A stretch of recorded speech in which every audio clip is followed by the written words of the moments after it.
Liz, can you see the timer? Yes. Perfect. Liz Barnum, why introverts make great leaders?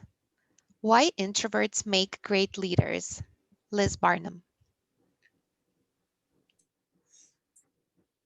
When you hear the words introvert and leader, do you think they sound like oil and water, but they don't go together? I'm here to tell you that introverts don't have to give up ambitions for leadership. In fact, they could have special superpowers that make them great leaders. So why should you listen to me? You may assume because I'm volunteering to be here today that I've always been comfortable in the spotlight. Let me assure you that is not the case. I was homeschooled up until 7th grade.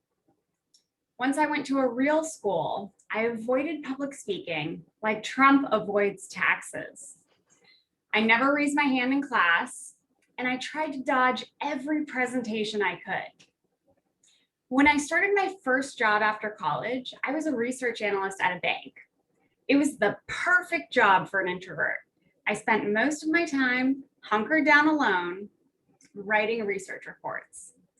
But as I became more senior and my name started rising up on the research reports with my phone number listed, clients at hedge funds started calling me directly, and they would interrogate me about my work.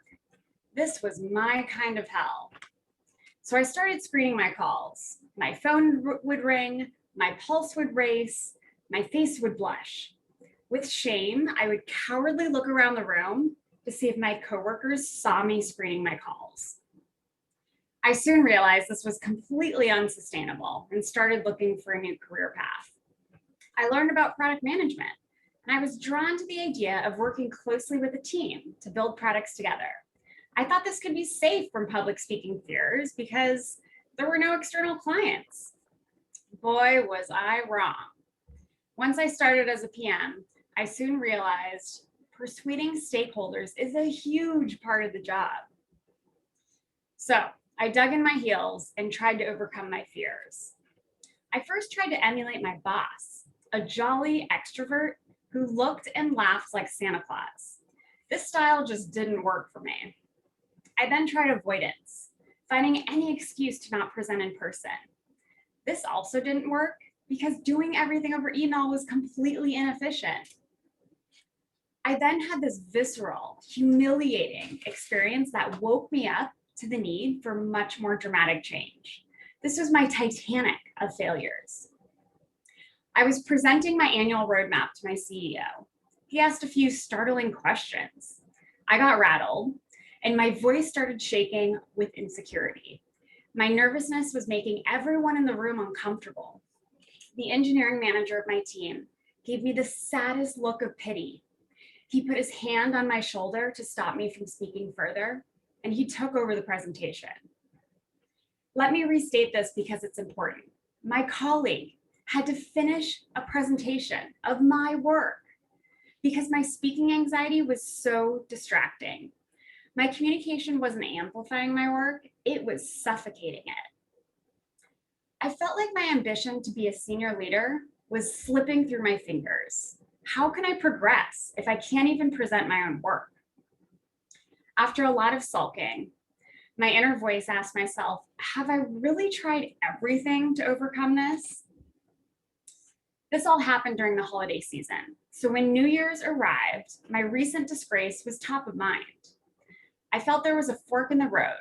Either I conquer my fear of leading in the spotlight or find a new career path where this wasn't a roadblock to success.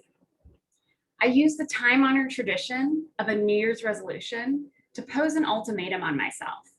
Either I conquer this fear or I find a new job in the next year. In true PM fashion, I had a goal. Now I just needed an execution plan. I started my research by devouring books and classes on communication. I created a list of hypotheses that I could test. I used my coworkers as my experiment playground. And with this, I learned to read their body language and get feedback on what was learning. So here's what I learned from this rapid people testing. First, master the Q&A of a meeting with a technique called question stepping. So here I unpacked the question into its components and played it back to the question asker. So as an introvert, this gave me more time to process the question and to prepare an answer. And it also showed off my introvert superpower of listening. The second lesson is to exploit the formats that play to your strengths. I found that written docs sent as a pre-read allowed me to show off my strengths of precise language and analysis. The third lesson is to treat storytelling as a first-class citizen. I completely underestimated just how much preparation and practice great leaders put into public speaking. I'd assumed they were all naturals. This is fake news.